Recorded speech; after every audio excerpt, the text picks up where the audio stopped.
No Box Dance presents Dance Behind the Screen, process production and social media. Don't forget, say no to the box. Dile no a la caja. 고정관념이란 상자에서 벗어나세요. Hola, bienvenidos al podcast Dance Behind the Screen, donde hablamos sobre danza, interdisciplina, colaboraciones y creatividad. Yo soy Wilber Mendoza y estamos grabando desde Espacio Cero en la Ciudad de México para No Box Dance. Hoy tenemos dos invitados que son parte de la Sociedad del Paisaje, una sociedad que cultiva volcanes. Tres artistas que forman parte de la vida negativa, de un ecosistema amorfo. Ileana, Sendik y Fermín son un conjunto de pequeñas partes. Creen y crean en sociedad. Sendik se interesa en el acto escénico como proceso vivo. Es artista, director de escena, bailarín y docente con una destacada trayectoria internacional. Teniendo la creencia en la autoorganización y la resistencia, es parte de un movimiento artístico que vincula sus prácticas con entornos naturales, ampliando cada vez el horizonte de posibilidades a través de las afectividades. Actualmente es director de los principales proyectos de la Sociedad del Paisaje y es parte del Laboratorio de Artistas 4x4, desde donde investiga prácticas amorfas, ilegales, imprácticas, incómodas y amplias, desde un laboratorio corporal de exploración, sonorización e improvisación, vinculándolo con diferentes espacios de experimentación, pedagogía y creación. Bienvenido, Sendik. Gracias, gracias. Y tenemos también a Fermín, artista interdisciplinario en artes vivas, diseño sonoro y producción audiovisual. Su trabajo se ha especializado en la creación de espacios y situaciones sensibles, generando íntimas relaciones entre el sonido, la luz, la imagen y el movimiento. Experimenta con dispositivos escénicos e intermediales. Se ha enfocado en la creación de dramaturgia sonora y coreografía oral para artes vivas. En torno a la idea de partitura viva, su práctica desarrolla un lenguaje de improvisación abierto, basado en el estudio de la audiovisión y el gesto en escena. Ha participado como diseñador multimedia para proyectos escénicos y audiovisuales, experimentando las relaciones entre la gráfica, el sonido, el video y las artes performativas como ecosistemas afectivos. Bienvenido, Fermín. Gracias, un placer. Bueno, pues qué gusto tenerles aquí. Muchas gracias por venir, por compartir. Me gusta mucho que también tienen un sitio web con bastante información sobre ustedes, bastantes visuales, y bueno, se los vamos a dejar vinculado para que también lo puedan consultar a nuestro público. En este sitio web que tiene la Sociedad del Paisaje se describen como tres creativos de diferentes visiones. Fermín Martínez, artista multidisciplinario que desde el sonido investiga. Ileana Olalde, que hoy no está con nosotros, que se interesa en dirigir la mirada hacia lo sutil de la coreografía, y Sendik Vázquez, que con la montaña juega. Entre estos caminos distintos y todas estas aventuras distintas recorridas, ¿cuál dirían que es el lugar común de la Sociedad del Paisaje? ¿En dónde se encuentra? Yo creo que hay una cuestión como muy importante que nosotros hemos planteado desde el principio, que es somos amigos. Y en ese sentido, creo que lo de las cosas principales es la afectividad, en el sentido que nos afecta saber que estamos en conjunto, estamos en un lugar un poco más amable, donde podemos platicar y profundizar cosas que nos interesan. Entonces, digamos que ese es nuestro primer punto de encuentro, saber que somos personas afines, somos personas que nos interesa la otra, ¿no? Nos interesa el otro no solo desde lo que coincidimos, sino desde donde nos interpela, es decir, desde donde somos diferentes y cómo a partir del otro, de la otra, puedo cambiar no solo mi forma de pensar, sino puedo de verdad diversificar mis pensamientos. Entonces, en ese sentido, creo que nuestro primer punto es que nos encontramos como personas diferentes, que nos interesan cosas más o menos comunes y que nos complementamos porque nos queremos, ¿no? Porque hay un cariño como muy, como muy nuclear entre nosotros. Y a partir de eso, o sea, como saber que sí nos podemos hablar con muchas variaciones, es que nos hemos interesado en como profundizar sobre la escena, sobre todo las relaciones artísticas que tienen que ver con la coreografía, el sonido y en general, digamos, el cuerpo, ¿no? Para mí hay algo muy importante que tiene que ver con a veces esta idea capitalista que tenemos de producir o de crear, ¿no? Que conlleva juntarse para hacer algo, ¿no? Y a veces creo que nuestro punto de encuentro es juntarnos para no hacer cosas, ¿no? O sea, o otra serie de cosas, ¿no? O sea, en ese hacer no productivo solamente en el sentido de hacer obras, ¿no? Sino de invertir tiempo en estar juntas, ¿no? En estar juntos, en otro tipo de proyectos como escalar una pared o ir a explorar el bosque o simplemente platicar y tomar café. Y ese aspecto creo que se ha vuelto también como un espacio de encuentro y un espacio, un territorio de estar, ¿no? No solo en términos de producción, sino en términos de producción artística, sino en términos de producción afectiva, que después, claro, que es como la semilla que florecerá en obras o en experiencias o simplemente en sabernos, en influenciarnos, en otra serie de valores que creo que a veces no es que no estén en las artes o no es que no estén en la escena, creo que son una parte sumamente importante, pero que también ha sido lindo encontrar que ese terreno fértil también se cuida y también se alimenta y también es un espacio que se procura. Y a mí a veces me gusta pensar que algunas de nuestras piezas o muchas terminan siendo más un pretexto para encontrarnos que al revés, ¿no? Que la pieza el pretexto para decir, ah, tenemos que hacer esto y entonces nos juntamos, ¿no? Muchas veces, pues ya sabes cómo es la gestión, ¿no? De esto y a veces uno aplica más para poder tener las formas de encontrarnos a hacer cosas que al revés, ¿no? Sí. Ay, qué interesante. Creo que igual muchas veces justo este tipo de actividades o de prácticas como tomar café, ir a caminar, son estos espacios donde nuestra creatividad se permite desarrollarse y nutrirse y fluir. Y que también eso que comentan de, pues de no rodearnos de personas que piensan lo mismo, ¿no? Porque pues al final esa diversidad y ese autocuestionamiento es lo que nos va a ir llevando a generar pues más reflexiones, a profundizar en nuestros pensamientos. Una práctica muy constante en su trabajo y que a mí personalmente también me gusta mucho es la improvisación, como una práctica de sensibilización, de percepción, pero también de expresión, ¿no? Como este proceso de comunicación que sucede en las improvisaciones. Y también algo que ambos mencionan en sus semblanzas es el término afectividades. ¿Cómo se relaciona la improvisación con las afectividades y qué significa este término para ustedes? ¿Podrían explicarnos un poquito de eso? Para mí, este acercamiento a comprender las afectividades proviene de una manera de definir el cuerpo como una idea, como una posibilidad de pensamiento, que tiene que ver con el cuerpo. Es un cuerpo a partir de su capacidad de afectar y ser afectado. Y en ese sentido es como todo sistema o toda organización de afectos tiene esta posibilidad de modificarse y de regularse a partir de cada elemento que va variando, ¿no? Es decir, el espacio es un cuerpo porque la temperatura va cambiando y todo lo demás alrededor de que va cambiando la temperatura modifica el espacio, ¿no? La luz, la calidad de la luz, el color, la sonoridad, todos esos elementos son las afectividades que construyen el cuerpo del espacio, ¿no?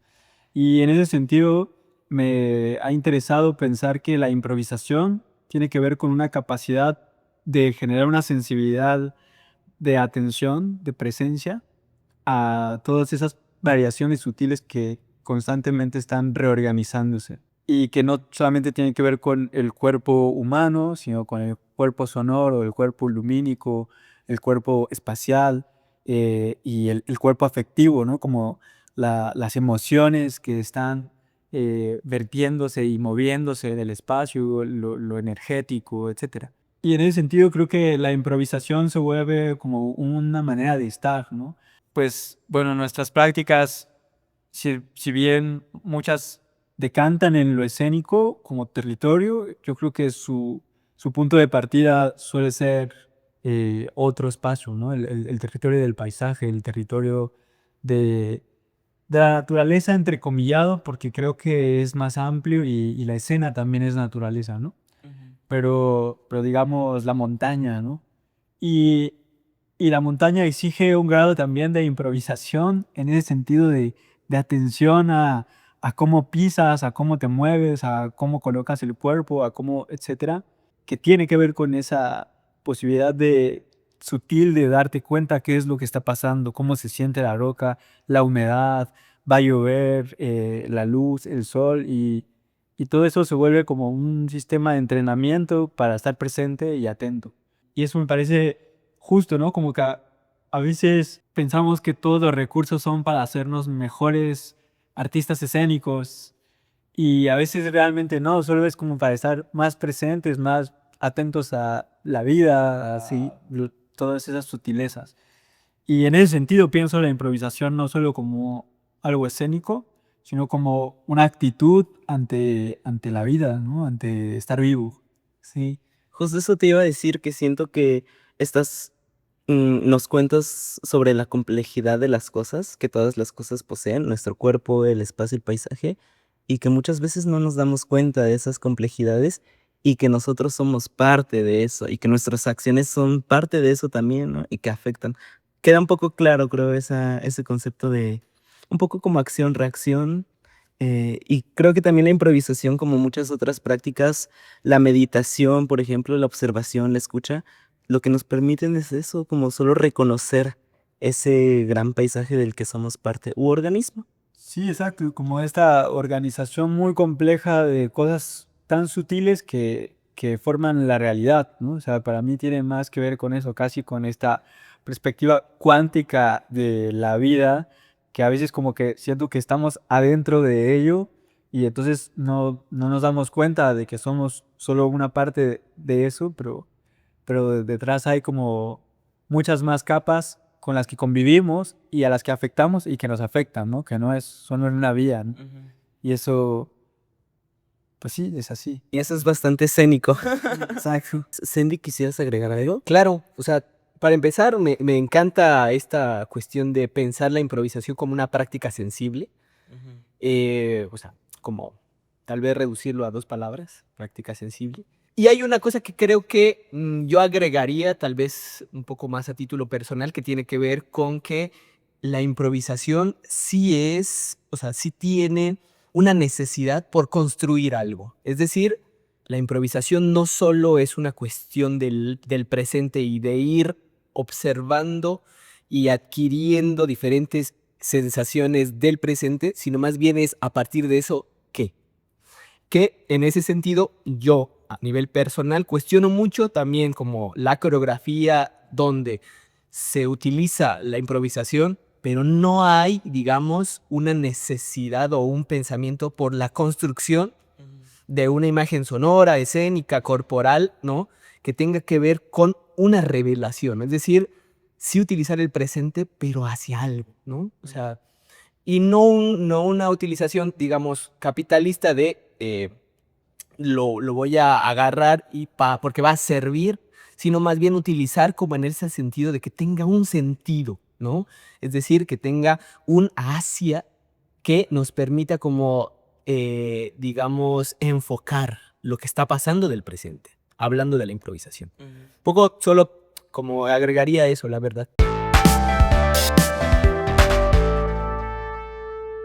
Esto que mencionas, Fermín, esto que mencionas sobre la afectividad y que nos posiciona en un lugar donde somos afectados, pero también, no sé, somos afectivos, afectamos a otros cuerpos y a otros seres, personas, nos posiciona en un lugar donde nos reconocemos como parte de algo más grande, ¿no? Que podría ser un organismo, pero también podría ser un paisaje. Y los paisajes, el paisaje lo que nos habla es también de un espacio, de un lugar, de un tiempo, nos sitúa en la vida. Y ustedes han estado situados y han situado sus obras en muchos lugares de México e internacionalmente. Y cada lugar con sus diferentes contextos sociales, culturales, políticos, económicos. ¿Cuál es la adaptabilidad que tienen sus obras para llegar a un espacio, reconocer todo lo que existe y entonces poder ejercer estas afectividades con la audiencia, pero también entre ustedes como equipo? O sea, como en términos, digamos, de lo estructural, escénico, pues va variando con las obras, pero creo que sí partimos quizás de ciertos elementos que vamos ya, que se han ido construyendo en el devenir de la misma pieza, ¿no? En cómo creo que hay una parte importante para nosotros de ir encontrando, de ir buscando constantemente y de que los procesos y los proyectos van tomando como formas que a veces llegan como a estructuras o a momentos que es como, esto es un buen mapa, ¿no? Esto es sí, como setear una forma desde la cual vamos a llegar y adaptar, pero hay algo ya que previamente uno conoce, ¿no? Y hemos hablado un poco de eso a veces, ¿no? También como de que uno no va, y lo hacemos como práctica, ¿no? O sea, vamos a escalar o a encontrar un lugar en el bosque y uno ve antes el mapa o uno busca las condiciones. Y también a veces eso es como esa parte de esta búsqueda de la improvisación, tampoco es como no ir preparado, ¿no? O sea, es como improvisas, pero vienes con todas las herramientas para ello. Y un poco eso, creo que tratamos de llegar con conocimiento un poco de qué hay, de cómo es el espacio, de qué nos interesa y de tener también estos como objetivos. Y a partir de eso, normalmente las piezas han llegado a una base, a un mapa sobre el cual luego nos movemos, ¿no? Y digamos, ya lo conocemos, ¿no? Ya, aunque quizás está abrazado por cosas que van cambiando en distintos lugares, dentro hay una estructura, una forma, una espacialidad que ya previamente hemos trabajado y que se ha venido construyendo, ¿no? Y luego, sí, creo que los contextos como culturales de los espacios, o sea, en el país mismo, creo que eso es muy interesante, ¿no? Como que cada sitio tiene también como una manera de acercarse, pues no solo a nuestro trabajo, ¿no? En general, ¿no? Pero también es verdad que hay como algo que creo que va más allá de los contextos que nos interesa o que nuestro trabajo en conjunto ha ido generando, que es interesante como llegar a los espacios y también como descubrirlo un poco, o proponer o incitar o cuestionar desde la escena también, ¿no? Y eso ha sido como interesante, como encontrar esa respuesta común a veces de la gente, pero al mismo tiempo como un estado constante de sorpresa, ¿no? De procurar propiciar eso, ¿no? Como no reproducirlo, sino que se vuelve como metas sobre qué encontrar en esos mapas en los que llegamos a los distintos sitios. Y también creo que hay una parte de nuestro trabajo que no solo ocurre en la escena y que también es interesante cómo hemos ido descubriendo estas aproximaciones a llegar a un bosque y buscar y encontrar relaciones con el cuerpo, con el sonido, no sé, ¿no? Como ese otro lugar donde la mirada o el espectador no propiamente es un público humano, sino el espacio mismo, ¿no? Es como tú el espacio y quizás la cámara como un ente que registra o que documenta o que acompaña, ¿no? También eso es como una parte que quizás no dialogamos tanto, pero ha sido interesante ir viendo como las distintas piezas que hemos realizado y cómo nos hemos aproximado a cada una de ellas y todo lo que hay detrás de esos procesos de pensar. No es lo mismo grabar en un cenote o producir una pieza en un cenote con X número de días, con X número de equipo, que hacerlo en medio de la lluvia, en temporada de lluvia, y querer grabar y tener que esperar a que pues haya días de que no pare la lluvia o cosas por el estilo, ¿no? Y creo que también cuando nos aproximamos hacia la improvisación como esa práctica sensible, nos permite más que imponer, adaptar, ¿no? Que reconocer en qué espacios podemos entrar, cómo nos podemos amoldar. Creo que hay mucho de ello, ¿no? Como de también constantemente creo y que tiene que ver con esto que planteábamos sobre la improvisación, de ir con recursos, pero al mismo tiempo ir con objetivo, Sí. digamos. Y entonces hay como un estado constante de investigación, de una investigación que implica eso, ¿no? Como saber que en todos los espacios hay cosas interesantes o que hay ciertas materialidades que quizás no sabemos cómo se van a comportar ahí, pero sí sabemos cómo se comportan en lo general, porque lo hemos venido investigando, ¿no? Y ya sabemos como las relaciones estructurales con las que jugamos, ¿no? Los elementos con los que nos relacionamos y con ese lenguaje, pues. Entonces uno llega y puede hablar con lo que ya está ahí, con lo que vamos a encontrar en cada espacio que previamente desconoces, pero que sabes que va a estar ahí, que energéticamente, que espacialmente, que técnicamente, que etcétera. Hay todo un sistema ahí fluctuante, ¿no? Con el que ya has jugado y con el que vas a jugar. Y vas pues como sabiendo un poco cuáles son las reglas del juego en que los participantes van a cambiar.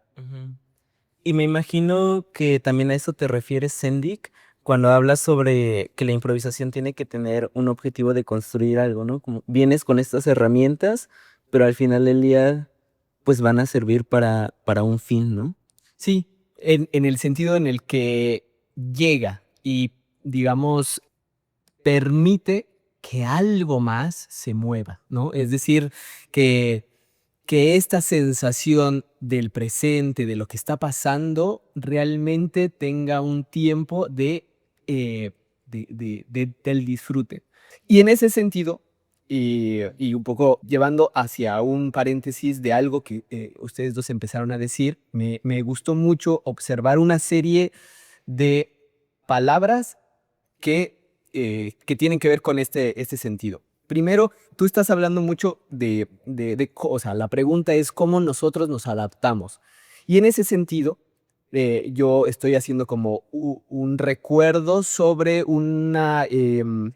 Marina Garcés en un libro que es Escuela de Aprendices, que habla donde cómo el conocimiento y cómo una serie de cuestiones, digamos, pedagógicas nos permite, en lugar de adaptarnos, ¿no? Adaptar, digamos, el contenido hacia el que está, digamos, queriendo saber, más bien hay una permisibilidad de entender tu contexto. Y a partir de la permisibilidad, o sea, de permitir, yo lo pienso más bien como en recrear. Nosotros no, digamos, no intentamos reproducir o nos intentamos un poco también, digamos, criticar a este sistema capitalista cultural que es, pues, siempre tener tu stage plot y mandarlo a diferentes, ¿no? Y donde siempre haya una forma de reproducir tu obra en este teatro y en este otro y como si fuera el mismo lugar y donde no haya una variabilidad. Entonces,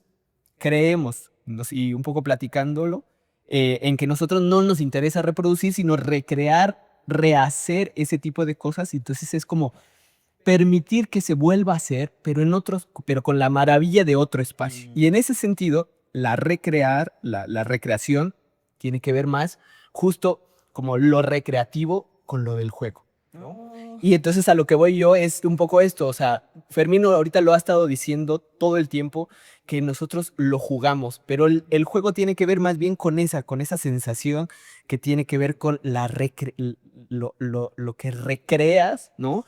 Con lo que permites que vuelva a suceder, porque estamos intentando juntar todas las condiciones aparentemente improvisadas para que algo vuelva a suceder, ¿no? Y ese algo es un poco, digamos, lo difícil de explicar en palabras, pero que eso caiga en diferentes cuerpos y por lo tanto, digamos, sea necesario compartirse. Ujú. Ay, súper, qué bonito. Muy bien, me encanta.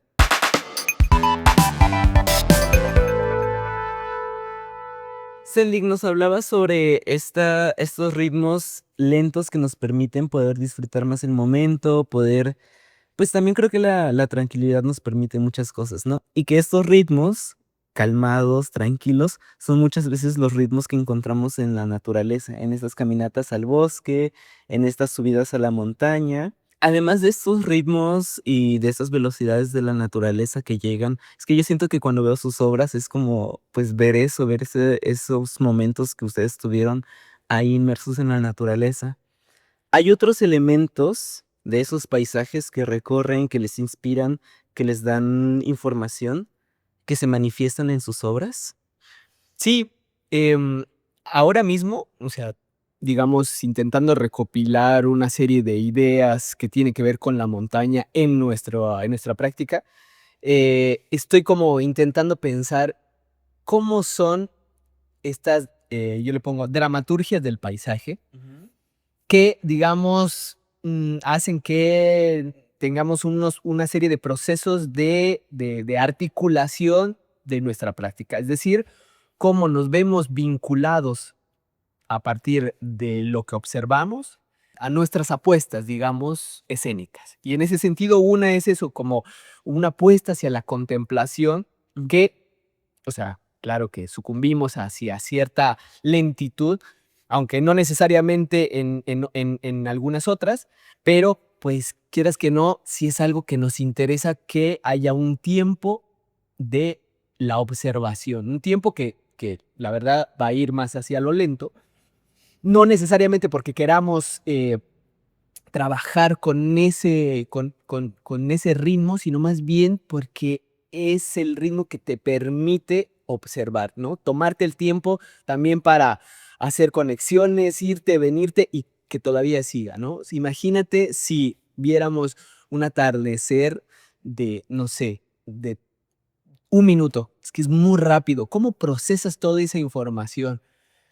Yo creo que hay una necesidad también de observar, de que tome su tiempo, ¿no? Obviamente hay lugares, no aquí, donde hay atardeceres que duran, no sé, 3 horas, lo cual también es una apuesta muy interesante porque es como, te permiten como pasar por diferentes estados. Entonces a lo que voy yo es eso, cómo estas dramaturgias del paisaje de pronto nos interpelan a nosotros de tal manera que nos hacen pensar, creo que es necesario también jugar con este tipo de cosas, jugar también con el tiempo en el cual uno grita, por ejemplo, en una que creo que tú la has visto, ¿no? En el cuerpo es el cuerpo es el mensaje, donde necesitamos que poco a poco el sonido crezca, ¿no? Y generalmente no crece tan rápido, pero llega un momento en el que sí crece, ¿no? Y de tal forma en el que crece y se difumina, pero esa velocidad tiene, digamos, su tiempo específico. Entonces, a lo que voy con esto es que sí queremos a manera intuitiva, pero cada vez más como observada, o sea, más, digamos, dicha y puesta en palabras, hemos agarrado elementos, ¿no? De nuestra observación en la montaña y en los paisajes naturales que nos permiten elaborar o seguir imaginando, o sea, seguir pensando lo que todavía no está en y para nuestra práctica. Y creo que también esta decisión de la contemplación, de la lentitud, es una respuesta a estos procesos industriales, capitalistas, que van con todo lo contrario, ¿no? Y que realmente cuando vamos a la naturaleza, a un árbol le toma muchísimos años crecer, una fruta toma muchas semanas de madurar, ¿no? Y es que, así como dices, el atardecer, muchas cosas toman el tiempo, necesitan tiempo para suceder. Y hay una cuestión, ahorita estoy un poquito clavado con la pedagogía y sobre todo las pedagogías que tienen que ver con lo escénico, o sea, con las artes vivas. Y claro que hay una primera tendencia de observar y criticar las políticas culturales donde todo tiene que ser efectista, donde todo tiene que ser grande, visible, Masivo. masivo, y déjame decirte que muchos lo utilizamos, tiene que ser potente, ¿no? Me da mucha risa esa palabra porque tiene que ver con esta lógica en la cual algo te tiene que enganchar ya. Y hay muchas cosas, justo como lo acabas de decir, un árbol, una planta, o sea, la propia comida necesita tiempo de cultivo. Y como ahorita te digo que estoy un poco clavado con la pedagogía, tiene que ver con eso. ¿Cómo cultivas un tiempo para que algo que no sabes pueda florecer en un tiempo que tú no puedes decidir? Entonces es complicado, ¿no? Es complicado porque estamos, digamos, en cierto sentido, no luchando, pero sí contradiciendo y al mismo tiempo jugando con esa lógica capitalista que al final de cuentas, pues sí somos artistas y sí sucumbimos ante ciertos aparatos culturales, o sea, ciertos aparatos de la institución, pero intentamos como a partir de eso nosotros brindar nuestra propia propuesta y decir que no solo debe ser eso, ¿no? No solo debe de haber algo rápido, brillante, observable, o sea, como consumible incluso, ¿no? Sino también hay otras cosas que es como raro, confuso, tardado, ¿sabes? Pero que creemos que puede ser eso, ¿no? Como una flor, tal cual. Y que nos lleva a otros lugares también el permitir que el tiempo pase, porque al final del día lo único que podemos hacer con el tiempo, no lo podemos acelerar, no lo podemos sostener, no lo podemos parar, solo lo podemos dejar pasar. Y en las artes vivas esa es la gran diferencia, ¿no? Que es un inicio, pasa el tiempo y termina, ¿no? Marcamos un final. Pero durante este tiempo, muchas veces la música es lo que acompaña el tiempo, el sonido, ¿no? Los ritmos, es lo que al menos a mí como intérprete, la música, el sonido es lo que me ayuda a sentir el tiempo, saber en qué momento del tiempo estoy, porque si no, yo me pierdo muy, muy feo. Y Fermín, tú estás muchas veces a cargo del tiempo. ¿Cómo es tu experiencia al momento de construir estas partituras vivas que mencionas o estos paisajes sonoros? Es un poco curioso, interesante, ¿no? Para mí ha sido también en esta sensación de cultivar conocimiento, digamos, como que constantemente me voy dando cuenta que uno va haciendo y que a veces no, tú crees que sabes, pero te das cuenta que sabes mucho tiempo después y que eso justo, ¿no? Toma tiempo, ¿no? Que a veces son las intuiciones las que te hacen acercarte a decir, ah, creo que va por acá, ¿no? Y para mí, con respecto a esta cuestión del sonido como, o de la música, con respecto a las artes escénicas y el tiempo, en general fue algo que me atrapó de trabajar con artes escénicas y que me abrió un conocimiento muy intuitivo de acercarme a decir, ¿por qué me llama la atención esto? Y años después encontrar respuestas a esas preguntas, ¿no? Que no para nada tienen que ver con por qué llegué ahí, ¿no? Pero una tiene que ver con esta sensación de que la música normalmente se convierte en ese reloj y a veces es esa una idea que a mí me ronda y me afecta en pensar que se vuelve justo esa maquinaria de tiempo que un poco esclaviza o puede llegar como a subyugar lo demás que pasa en la escena, ¿no? Porque demanda, influencia, manipula y se vuelve como esa masa a veces que quizás no siempre lo pensamos así, pero a mí me ha parecido interesante reflexionar sobre eso. Y entonces, un poco esto que dice Sendik, creo que siempre ha habido algo como de decir, ok, bueno, quizás esa no es la forma que a mí me interesa. ¿Por dónde? ¿No? ¿Qué otras hay? Porque sí me gusta, sí me atrapa, sí me interpela, pero quizás no de esa forma.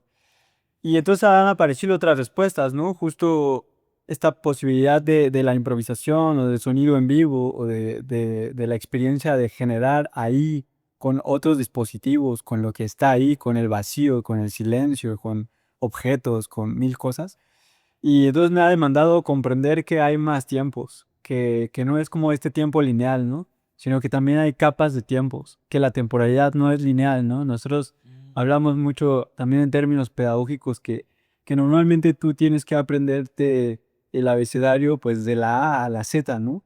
Pero tal vez no, tal vez te aprendes una sección y luego otra, ¿no? Y entonces sabes que existe la W, la H y la Y y luego eventualmente regresas y entonces sabes que hay ABC, pero no propiamente necesitas saber que después de la A viene la B para saber que viene la C. O sea, hay más. Y en ese aspecto, siento que esta temporalidad que tiene que ver con la escucha abre muchas capas y me gusta jugar con eso, con pensar que hay una temporalidad que va a ocurrir en la mente de quien escucha y no propiamente en el sonido, sino que va a abrir o va a evocar que haya aves en la escena, aunque no hay aves ahí. Hay un sonido que quizás ni siquiera el cuerpo ese mensaje, por ejemplo, ¿no? Pues hay un momento en el que todo proviene de mi voz y no propiamente es imitar, es hacer aparecer, ¿no? Es evocar, es traer eso que he escuchado, que ha pasado, que ha filtrado, que tal, y entonces ponerlo ahí. Recrear es recrear, ¿no? Y es volver a jugar con los encuentros que ha habido observando aves o un búho o momentos de estar escuchando la lluvia o estar frente al mar o estar arriba de una peña y el viento, ¿no? Y es como poner esa temporalidad ahí, ¿no? Porque no es la ficción de la cosa, es la memoria ahí encarnada, de decir, he estado ahí, he escuchado ahí y desde ahí intento poner y a la vez hay como algo que se está construyendo, que está ahí y que es también como decirle a alguien más, acuérdate del viento y del mar y tal y bla, bla, ¿no? Pero sin el lenguaje, ¿no? Sino con como con la memoria ahí. Y eso me parece interesante, como pensar que más bien hay varios tiempos que están jugando y que mi tiempo no es lineal, ¿no? Que a veces eso que quizás intuitivamente aparece, quizás después poder entender por qué y qué función tiene y para qué sirve o cómo se construye o cómo no se construye, ¿no? Pero sí es verdad que a nivel escénico como que abre la posibilidad de pensar que pues no hay como justo una demanda de A a C, de beta, ¿no? Sino que más bien hay como una serie de posibilidades de construir un espacio, un territorio vivo ahí y generar todas esas afectividades, ¿no? Creo que mucho también parte de ahí, ¿no? Que uno cuando es espectador y cuando crea también, parte de lo que has vivido, pero también parte de lo que quieres vivir, ¿no?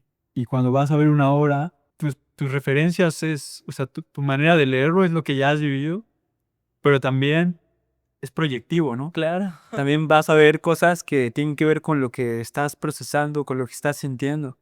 Y eso me parece jugar con ello también, ¿no? You are listening to Navbox Dance.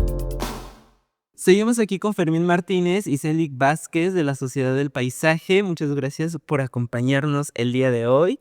La Sociedad del Paisaje se caracteriza mucho por sus líneas del pensamiento, que son, yo diría, pues que son bastante reflexivas, autocríticas también, y que se abren mucho a la libertad, que son líneas de pensamiento que a mí me parecen muy libres, que me parecen también con mucho potencial para seguir propiciándose, ¿no? Hablan mucho sobre la vía negativa, también hablan sobre el hackeo, el pensamiento de hackeo, las prácticas de hackeo, la impracticidad de muchas cosas, y creo que eso justamente cuestiona muchas de las formas, no solamente de producción artística que tenemos, sino de formas de vida, ¿no? Ritmos de vida que seguimos.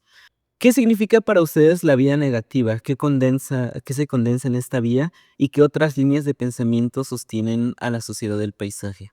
La vía negativa como tal, digamos, la empecé a plantear yo como un espacio de laboratorio, ¿no?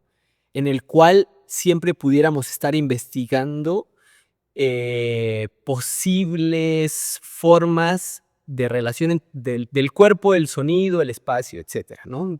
Cosas, o sea, cuestiones artísticas, digamos. La vía negativa, entonces, en ese sentido, yo la planteé sobre todo con Femina y Iliana a partir de una idea de que lo negativo es el espacio de revelación. Es decir, como si pensáramos en la fotografía, el negativo es lo que empieza, pero va a devenir a lo positivo, es decir, hacia la forma después que va a ser visible. O en artes plásticas, cuando alguien hace un vaciado de, no sé, cerámica, primero hace el negativo para después generar el positivo, digamos, ¿no? Entonces, en ese sentido, una vía negativa tiene que ver como un camino de revelación, ¿no? Un camino por el cual sea más importante estar siempre practicando sobre lo que puede venir, sobre la imaginación, y no tanto sobre directamente el contenido o digamos, la materia final, sino siempre trabajar sobre esos procesos de pensamiento con los cuales uno puede llegar. Este espacio, o sea, yo lo planteé, pero obviamente es así, 1000 veces enriquecido, sobre todo por Fermín, ¿no? Que a partir de toda como su interacción con el sonido, con sus prácticas del hackeo, que tiene que ver con hacerlo de otra manera, o sea, nosotros pensamos el hackeo a partir de eso, de qué otras formas se pueden hacer, no solo pensando en lo que ya obviamente, ¿no? Se ha visto que se puede, sino desde qué otros lugares, tal vez más incómodos, tal vez más raros, uno puede llegar, ¿no? Pero evidentemente puede llegar y al mismo tiempo, ¿qué otras cosas no coincidimos y pensamos que hay que replantearlas? Entonces ese pensamiento de hackeo yo principalmente se lo atribuyo a Fermín porque creo que lo puso ante nosotros y nosotros lo agarramos y fue como, claro, es que sí, eso era uno de los conceptos que necesitábamos de pronto decir que yo se lo tomé. Entonces, a partir de este, digamos, de este espacio que, o sea, lo planteo a nivel ambiguo, no a nivel como tan formal, ¿no? Ambiguo en el sentido en el que vamos a hacer esto, donde vamos a jugar, es que hemos empezado a observar y a decir cosas que nos interesan. Uno es como ese pensamiento de hackeo, lo siguiente es como la exposición ante diferentes formas, digamos, lo-fi, o sea, formas o espacios, artefactos que nos permitan hacer, digamos, a partir del sonido y el cuerpo, otras formas de conectarnos con cierta sensación más ambigua. Y hablo de lo lo-fi como los aparatos que hemos jugado, ¿no? Y que Fermín sobre todo tiene como una amplia formación en eso, que le gusta y nos gusta trabajar con diferentes aparatos para sacarles otra vía, ¿no? Otra forma en la cual podamos vincularnos y relacionarnos. Y en ese sentido, pues hemos visto que, pues sí, nos gusta observar y generar como momentos de ficción, por así ponerlo, donde nos vinculemos con lo inútil, ¿no? Es decir, con estas cosas, estos lugares donde aparentemente uno no pueda llegar a algo concreto, donde algo sea un poco ilegal, porque al final el hackeo tiene que ver también con otra forma no cotidiana o sobre todo no establecida o no institucionalizada de hacer las cosas. Entonces eso es prácticamente ilegal. Con lo ambiguo, con lo complejo, con lo brutal también, y en ese sentido nos vinculamos otra vez como con la montaña, que tiene que ver con cómo no solo observamos diferentes formas aparentemente apacibles, lindas, sino también con cosas brutales, o sea, con ciertas catástrofes que de pronto nos conmueven porque no hay forma de no estar vinculado con algo que nos rebasa y nos hace ver pequeños. Y en ese sentido, como en ese cruce de observar diferentes sensaciones, es que hemos puesto, digamos, nuestra visión en decir 4 conceptos que siguen siendo como importantes para nosotros y que nos interesa como seguir pensando y sobre todo imaginando ahorita hace rato lo decía, la imaginación como aquello que todavía no está, que tiene que igual se vincula de nuevo con la vía negativa, porque es aquello que todavía está en el devenir, ¿no? En eso que todavía no no lo concretamos, pero está ahí ya trabajando con nosotros, ¿no? Y bueno, pareciera que es como siempre hablar sobre lo ambiguo, pero tiene que ver más con el juego, ¿no? Con la cosa disfrutable, con el intentar y ser más juguetones con lo que tenemos, con lo que pensamos. Obviamente criticándonos muchísimo, pero eso no deja de ser como disfrutable. Y creo que también lo ambiguo es es una parte bastante fundamental de la naturaleza, ¿no? Nunca vemos como un árbol que diga, hasta aquí estoy yo y no me voy a cruzar con la rama del otro porque tengo mis límites, ¿no? En realidad todo es muy ambiguo. Y esto que mencionas de la brutalidad de la naturaleza, creo que pocas veces hablamos de eso y también a mí me gusta mucho trabajar y referenciar a la naturaleza, entonces pues sí, ¿no? Como que lo primero siempre es esta parte linda, esta parte incluso romántica, de la belleza y todo, pero hay una parte también bastante cruel, brutal, abrupta, repentina un terremoto, un huracán, las lluvias que nos contabas hace rato de tus viajes, ¿no? Climas extremos que siguen siendo parte de la naturaleza. Y quisiera preguntarles, vámonos como hacia una ya preguntilla por ahí que me surge. El nombre de la sociedad del paisaje para mí es como una forma de representar esta vinculación que hay con la naturaleza, sí, con el paisaje, pero también desde esta parte social que somos.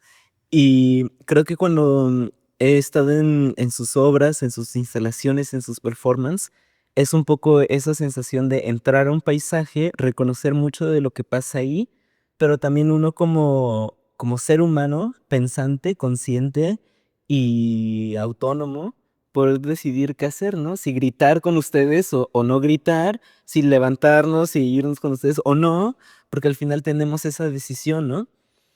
¿Cómo se vincula para ustedes todos estos ciclos naturales, todos estos ecosistemas naturales, vínculos naturales, relaciones naturales, a un nivel social en donde pues tenemos la capacidad para tomar decisiones y no hacerlo siempre de la de la misma manera, ¿no? ¿Es posible hackear a la naturaleza? Creo que, o sea, quizás sí, ¿no? A la naturaleza humana, ¿no? Y en ese sentido, quizás lo pensamos o en este vínculo como con la naturaleza no humana, como un espacio de convivencia y como esta intención de pensar lo social también más amplio, ¿no? También en relación con con el paisaje, en relación con la montaña, en relación con la brutalidad, con todo esto que sí es chido contemplar un atardecer o un amanecer lento, pero también es chido estar colgado en una pared con lluvia y decir, güey, tengo miedo y reconocerte pequeño, ¿no? Y decir, güey, bueno, esto me hace pensar o sentir de otra forma, ¿no? Y generar esas relaciones, pero también ampliarlas, o sea, también poder decir, existe eso, es necesario también generar esos vínculos, ¿no? Y no son solo nuestros, ¿no? O sea, es como algo que es más amplio, ¿no? Y en ese aspecto tiene que ver con esa idea, ¿no? De pensarnos sociedad porque estamos en esa interacción, en esa interrelación, en esa interrelación no solo humana, ¿no? Sino con la temporalidad, con el pensamiento, con el devenir, con la intuición, con el paisaje, ¿no? Y en ese sentido creo que hay esa búsqueda también de hackearlo, no por el romanticismo de pensar que lo vamos a cambiar todo, ¿no? Sino de que lo podemos vivir distinto. O sea, podemos sí pensar que pues vale la pena ese esfuerzo de caminar un día entero y putearte todo, pero tener experiencias y no produciste nada, no ganaste dinero, no lo que sea, pero generaste muchas relaciones de saberes que probablemente después te caiga un gran 20 de decir, güey, eso qué chido, o no mames, yo estuve ahí en una punta de una cosa, lo hemos dicho, hay cosas que es como subir a un sitio en donde solamente puedes subir escalando y donde hay una cajita de todas las personas que subieron ahí, que por cierto no estábamos anotados en esa cajita, hasta, o sea, nos autohackeamos sin quererlo, pero hay algo emocionante de decir, "Güey, aquí solo puedes subir si escalas y si te avientas esta situación que cómoda no es, sí. Pero, qué chido, ¿tiene sentido? Probablemente no lo tiene, pero ¿tendría que tener sentido? No lo sé. Y en ese aspecto hay como ese hackeo, ¿no? Y luego a partir de ahí decir, bueno, sí, probablemente después haga algo que ya se han surgido cosas o ideas o piezas o sensaciones que a veces quieres poner ahí en medio de ese espacio social, de decir, capaz no te vas a ir a subir igual que lo que hicimos, pero eso sirve para venir acá y reunirnos y compartir que ahí está el búho y el viento y la lluvia y la montaña y el miedo y bla.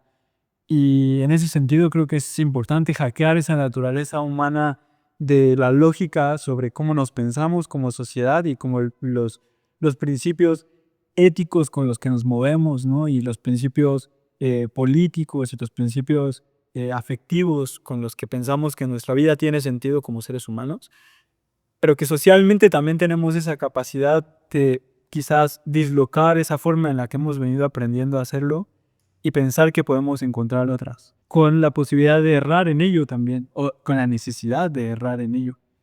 Y en ese aspecto creo que hay como esta búsqueda o esta relación con el hackeo fuera de lo tecnológico, ¿no? Como con pensar que esa ética hacker no solamente tiene que ver con hackear el internet o un banco, que sería increíble, pero sí con hackear las formas en las que hacemos las cosas o los principios con los cuales uno tiene ciertos objetivos en la vida, ¿no? Y que eso puede quizás devenir en una serie de otras relaciones, quizás a largo plazo, no lo sabemos, quizás a corto plazo, en fin, en ese aspecto creo que es una búsqueda también poética, ¿no? Como que no perdemos ese interés de pensar lo que al final todo es ficción y al final todo es poesía, ¿no? O sea, es como una manera desde la cual nos acercamos a hacerlo, porque pues, también es parte de nuestro lenguaje artístico y creativo. Creo que eso que mencionas, la comodidad, pues sí, como artistas nos encanta estar en los lugares cómodos y nos da mucho miedo salir de esos lugares, tomar esos riesgos, especialmente si no vemos ese sentido, ¿no? De por qué o para qué, pero pues sí, si nos vamos hacia hacia la línea del pensamiento del hackeo, pues es que no tiene por qué ser productivo ni tiene por qué darnos nada. Quizás es eso lo que tenemos que reconocer también, que no lo podemos hacer todo y que pues, no lo podemos producir todo también. O que a veces podemos hacer muchas cosas y también podemos no hacer muchas cosas. Pero para mí hay algo interesante que he ido descubriendo en muchas de estas experiencias que tiene que ver con lo que no puedo hacer. O sea, no puedo no estar aquí, ¿sabes? O sea, es como, oye, puedo hacer muchas cosas y no hacer muchas otras, pero hay algo que me imposibilita de no estar aquí. Sí, aquí estoy colgado en una pared con mucho miedo o con una pierna que me está doliendo o aquí gritando y escuchando y tal. O sea, mil cosas podría estar haciendo que no estoy haciendo y, y mil otras podría hacer. Pero no puedo no estar aquí. Y Solo en un lugar. solo en un lugar, solo aquí en esta experiencia de este cuerpo y en esta relación con todo esto. Y eso creo que ha sido como también una manera de entender que ahí estás y qué es lo que toca. Y eso es político también. Create, discuss, and advocate for art. No box dance. Nos han hablado un montón sobre sus experiencias en el bosque, en las montañas, caminando, y creo que evidentemente la montaña es un símbolo bastante importante para sus obras, pero también en un contexto nacional, identitario y cultural histórico. La montaña es un elemento sagrado en muchas regiones de México, además de que determina muchos de los paisajes de México también, ¿no? Y Sendik, bueno, en el website te describes como que juegas con la montaña.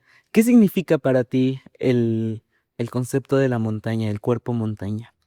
Hay una sensación que tiene que ver con pensar a la montaña como la escenificación directa, digamos, de una serie de pensamientos, ¿no? O sea, de pensamientos. Es decir, un lugar donde uno puede realmente transitar por diferentes sensaciones para entender algo. Algo, o sea, estoy hablando, intentando ser lo más abierto posible. Por eso, ¿no? Está complejo, pero es el lugar donde se escenifican una serie como de cuestiones un poco como complejas y donde uno, y al menos donde yo tomo, digamos, una serie, o sea, varias cositas que creo que son importantes en general para la vida, ¿no? No para las cuestiones artísticas, sino para las cosas que de pronto podría yo pensar que son importantes para vivir, ¿no? Para vivir con esa amplitud que realmente siempre estamos pensando. Y por otro lado, digo también del pensamiento, porque pensamiento para mí tiene que ver con digamos, la mediación entre una necesidad personal, entre una filosofía del estar y una sensación, digamos, del contexto directo real, ¿no? O sea, como un juego entre ese tipo de cosas. Entonces, yo digo que juego porque ni me lo tomo tan en serio, ¿no? Pero tampoco quiere decir que ante la primera me voy, ¿no? Entonces, juego en ese sentido en el que estoy ahí, o sea, lo más que puedo, tomo y convivo o sea, al nivel que me permite ese momento, pero tampoco me interesa como cualquier cosa, como el arte en general, que sea lo único que me está dando. Entonces, a lo que voy con esto es que es un lugar donde, digamos, la realidad y la ficción conviven y que yo tomo de eso cuanto puedo y cuanto me permite también mi propia realidad, ¿no? Entonces, para mí la montaña tiene que ver con eso, ¿no? Y por otro lado, un poco como lo dices, tiene que ver, y para mí como que sí me sigue como sacando ideas, ¿por qué en tantos lados, o sea, no solo en el mexicano, en tantos contextos, es tan importante? Y cuando pasas mucho tiempo, que ahorita estuvimos un rato justo con un amigo, es como, es que claro, hay algo aquí que te está diciendo, pero es difícil como traducir lo que te está diciendo, porque te lo está diciendo en lenguaje montaña. Ya me estoy clavadinco. Pero, o sea, no por nada, por ejemplo, Nietzsche hablaba, ¿no? De que a los 30 años se fue a la montaña y después bajó y hace todo un tema sobre qué es la vida, el superhombre, etcétera. O sea, hay una serie de cuestiones de monasterios que están en las montañas, ¿no? O sea, gente que ha intentado como compartir algo que tiene que ver con esa esencia de esta combinación entre la real, yo digo, entre la realidad y la ficción, y por otro lado, también lo digo, entre lo visceral y lo astral, ¿no? Hay algo ahí que todo el tiempo me está brindando, pero que también yo necesito estar como lo suficientemente abierto, no para clavarme, pero no para rechazarlo. Don't forget to say no to the box. En No Box, en nuestro nombre es una forma de sintetizar el decirle no a la caja, el decirle no a un pensamiento cuadrado y buscar otras formas de crear, de producir, de existir y de compartir, ¿no? ¿Cuál sería la forma en la que tú le dices no a la caja? Pues en principio, justo con no pensar lo escénico y como nuestro espacio de trabajo, solo como el resultado, como la obra, ¿no? Y las prácticas, ¿no? O sea, creo que a mí algo que me ha interesado como de pensarse, digo, sí están todos estos discursos también estéticos o estas formas artísticas en las que empezamos a nombrar las cosas y todos vamos usando esas mismas palabras y se va construyendo un lenguaje y un conocimiento, ¿no? Pero más allá de eso, a mí la idea de tener una práctica artística tiene que ver más con una práctica vivencial, con algo que estoy viviendo constantemente más allá del objetivo de mi trabajo, ¿no? E incluso creo que parte de esta forma de pensar lo hacker tiene que ver con que, pues, critico mucho la idea del trabajo como vivir para trabajar y pensar que como artistas todo el tiempo estamos trabajando, ¿no? Todo el tiempo estamos siendo artistas. Todo el tiempo estamos teniendo experiencias, vivencias, pero no propiamente para trabajar, o sea, estoy viviéndolas porque las estoy viviendo. Y en ese sentido me parece que es una forma de no, de pensar la escena no solo como el resultado o el trabajo, no solo como lo que está en la escena, sino como todo el conocimiento que atraviesa todas las personas que vivimos. O sea, todos creo que mientras están ahí, no sé, vendiendo los dulces, pues la persona se estará preguntando cosas, se estará cuestionando, observando y conociendo. Y eso me parece como esta forma de una manera de vivir el mundo.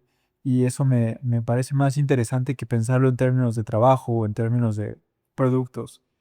Y que si es verdad que también dentro de lo artístico, digamos, tenemos ciertos privilegios porque los objetivos también se convierten en eso, ¿no? Sí. Y recuerdo que en algún momento que compartimos con Benito González, ¿no? Benito decía, es que me intriga mucho que en los últimos años no he visto proyectos artísticos que cuestionen, ¿no? O sea, como que caemos en esta forma de reproducción estética porque nos funciona en términos de producción, pero quizás este objetivo del arte de cuestionar la realidad y de reconstruirla o recrearla, tal vez se va perdiendo un poco, y pienso que hay como una tendencia a capitalizar el arte en ese sentido, en que objetivizarlo, ¿no? O sea, volver un objeto de consumo y de producción y una manera de vivirla incluso, ¿no? De una manera de ser artistas, ¿no? Y eso trato de pensar constantemente en que hay algo que cuestione eso y que vaya como rearticulando esos otros intereses que quizás el arte puede develar, como una manera de vivir, un oficio, ¿no? Lo pienso como ese oficio, no tanto como el artista y el arte, ¿no? Sino como es un oficio que te permite generar un conocimiento en torno a vivir, a la vida y a la experiencia interrelacional. Súper.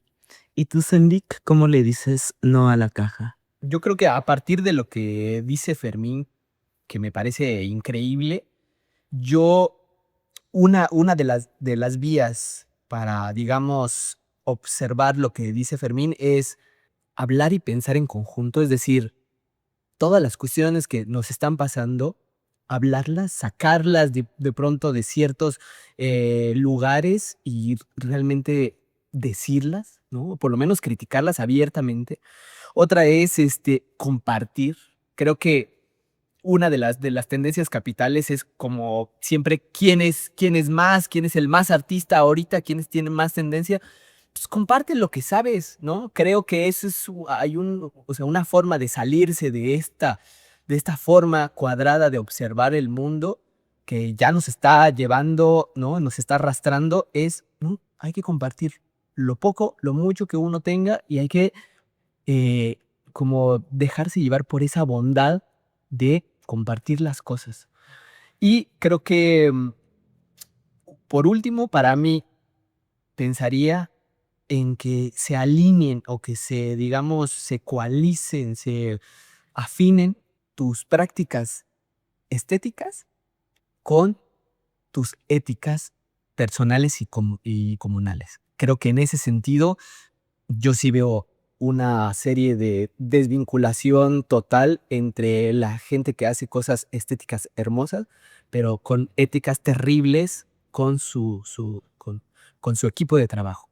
Entonces yo creería que para salirse un poco de esta sensación cultural, o más bien como estas lógicas artísticas capitalistas, hay que alinear nuestras éticas con nuestras estéticas, ¿no? O sea, básicamente hay que ser mejores personas, ¿no? En general, ser mejor banda, ¿no? Entre nosotros mismos. Bueno, vamos a pasar a nuestra última sección del podcast, que es el Flash 4. Entonces, para estas 4 preguntas que les voy a hacer a cada quien, me gustaría que contestaran con lo primero que se les venga a la mente, ¿ok? Entonces voy a empezar Fermín, Sendik, luego Sendik, Fermín, Fermín, Sendik, Sendik, Fermín, ¿va? Flash 4. ¿Cuál fue la primera danza que viste? Mi familia bailando como en las fiestas, ¿no? En las fiestas familiares de una familia enorme, como ver así los 15 años o la boda y ver a toda la banda bailando. Yeah, súper. ¿Y tú, Sendik? Yo recuerdo mucho a mi hermano, con el cual sigo bailando, hacer como sus coreografías de los Backstreet Boys y cosas así, pops, así, o sea, como bailando, ensayando en la casa. Eso, perdón, yo sí tengo 2. Esa sería una, y otra que creería yo que cuando empecé a entender qué es la danza, como en esa complejidad, sí tengo que nombrar a Rodrigo Angoitia cuando vi una obra de él y dije, ¿esto es danza? O sea, son dos, cuando hablo de la relación de la danza y la relación de entender la complejidad de la danza. En fin. Súper. Vamos con la pregunta 2. ¿Crees que las redes sociales tienen una influencia positiva en el mundo de la danza? ¿Sí o no? No, yo creería que no. Creo que hay, más bien aporta a un vicio sobre la facilidad y como la necesidad de hacer las cosas rápidas y visibles y observables, ¿no?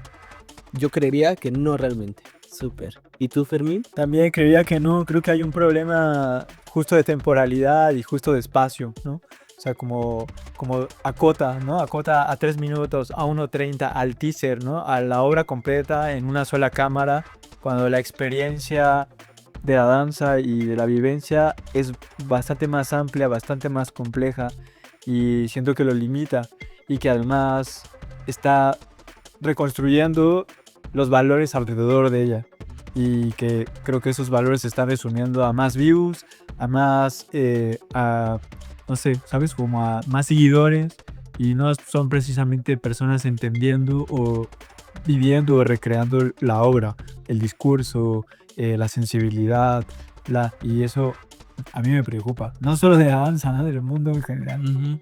Súper. Vamos hacia la tercera. ¿Cuál es tu red social favorita, Fermín? Pues creo que el café, ¿no? O sea, juntarse con gente a tomar café, pues sí, como el café, la comida, ¿no? Como estas cosas donde el mezcal, ¿no? Oaxaca, ¿no? O sea, como eso, que en todos lados podría ser distinto, pero creo que ahí es donde conecto bastante más con las personas y con las experiencias y con los vínculos y sí. ¿Y la tuya, Sendik?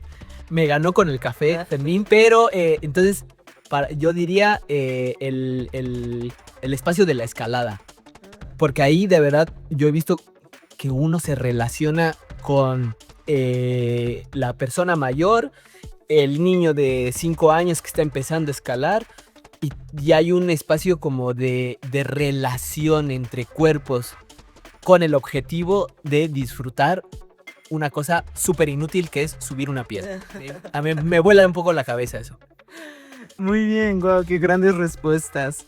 Va, última. Si pudieras recomendarle algo, alguna referencia a nuestra audiencia, ya sea un libro, otro podcast, un video, a alguien, ¿qué sería? Ese está muy difícil porque hay un montón de cosas, pero creo que si pudieran ver la película de Landscape in the Mist de Theo Angelopoulos, espero haberlo dicho bien, yo creo que esa es para mí una gran referencia. Ujú. ¿Y la tuya, Fermín? Híjole, también es difícil.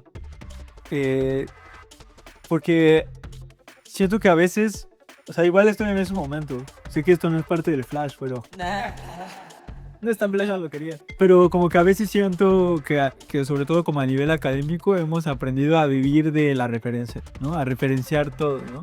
Y como que a veces está como satanizado la autorreferencia, ¿no? Y en ese aspecto pienso que me gustaría más pensar en como en este lugar introspectivo, ¿no? Que implica también como otra chamba, ¿no? Como de darse el tiempo de atender tus propias preguntas, de escuchar lo que sea que está pasando a tu alrededor, de más eso, ¿no? Como esa experiencia introspectiva, como alimentarla, ¿no? Y un poco como generar una resistencia a eso, ¿no? A que sí es bien chido el mundo de las referencias y hay miles y casi que todo puede ser algo muy chido de alimentarse de ello, pero si cultivas primero como tus propias preguntas, como qué me estoy preguntando en ese momento, qué necesito, hacia dónde voy, como no sé, qué estoy sintiendo, etcétera. Y siento que también eso es como una herramienta chida para luego ver las referencias y decir, huevo, de aquí esto, de acá aquello, de aquí tal, ¿no? Bueno, pues ya para cerrar, es esta referencia que tú das. Me recuerda a otra referencia, que en el mixteco, por ejemplo, existe un concepto que se llama nuoini, que se podría entender como reflejo, como mirarte al reflejo, pero tiene la terminación ini, que es corazón. Y entonces sí miras tu reflejo, pero miras hacia adentro. Porque al final del día, así como no puedes escapar de este momento ni de este lugar, tampoco puedes escapar de esto, ¿no? Y ahí entra esta lógica de pues lo que crees, lo que haces, cómo lo haces, que nos conforma en este organismo tan único y peculiar que es el ser humano. Antes de cerrar, ¿tienen alguna actividad a la que nos quisieran invitar? Pues próxima, en agosto, junto con otro amigo nuestro que se llama Víctor Villasana, vamos a compartir el laboratorio que te decía, que se llama Una Vía Negativa, SEAS, porque es parte también como con la colaboración de este otro amigo, en Guadalajara, del 25 al 27 de agosto, en las instalaciones del Instituto de Cultura de Jalisco. O sea, ahorita está abierta como un formulario de inscripción para la gente que quiera. Entonces, esa va a ser nuestra próxima actividad. Y después de esto vendrá en diciembre como tal nuestra colaboración de la sociedad con 4x4 y hacemos el festival 4x4 en Playas de Rosarito del 1 al 8 de diciembre. Súper. Pues por ahí les estaremos acompañando, ojalá que sí. Pues gracias por compartir tanto, por brindarnos todas sus experiencias, por tanta amabilidad. Para quienes no conocen a Fermín y a Sendik, les pueden encontrar también a través de las redes de la Sociedad del Paisaje. Vamos a dejar todos los links para las redes sociales y páginas web en nuestra descripción del podcast. Cuéntenos en los comentarios si ya conocían a la Sociedad del Paisaje, si habían visto alguna de sus obras dentro de la República Mexicana. Y también platíquenos a quién les gustaría que entrevistáramos más adelante. Nos vemos la próxima emisión de Dance Behind the Screen. ¡Chao! Thanks for taking your time to tune into Dance Behind the Screen, a bi-monthly interview series where we go behind the screen to question process, product, and social media. Be sure to follow us on social media at KNOW Box Dance. See you next time and don't forget to say no to the box.